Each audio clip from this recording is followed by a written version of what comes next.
আগামীকাল বৃহস্পতিবার থেকে দিনের তাপমাত্রা কমতে শুরু করবে। ঢাকা এবং আশপাশের অঞ্চলে দুপুর থেকে সন্ধ্যার মধ্যে সামান্য সময়ের জন্য বৃষ্টিপাত হওয়ার সম্ভাবনা রয়েছে বলে জানিয়েছে আবহাওয়া অধিদপ্তর।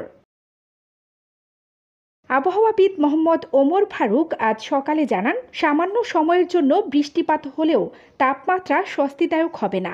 আগামী 2, 3 ও 4 তারিখে রাজশাহী, চুয়াডাঙ্গা, যশোর ও রংপুরে বৃষ্টি হওয়ার সম্ভাবনা একেবারেই কম। তবে 5 তারিখে সারা দেশে বৃষ্টিপাত হবে। তখনই স্বস্তিদায়ক তাপমাত্রা বিরাজ করবে। আজ সারা দেশে দিনের তাপমাত্রা অপরিবর্তিত থাকবে। দেশের ওপর দিয়ে পুরো এপ্রিল জুড়ে মৃদু থেকে অতি তীব্র তাপপ্রবাহ অব্যাহত রয়েছে। মঙ্গলবার মৌসুমের সর্বোচ্চ তাপমাত্রা যশোরে 43.8 ডিগ্রি সেলসিয়াস রেকর্ড করা হয়। এটি দেশের ইতিহাসের দ্বিতীয় সর্বোচ্চ তাপমাত্রা। আবহাওয়া অফিস জানায়, এর আগে 1972 সালে রাজশাহীতে সর্বোচ্চ তাপমাত্রা 45.1 ডিগ্রি সেলসিয়াস রেকর্ড করা হয়।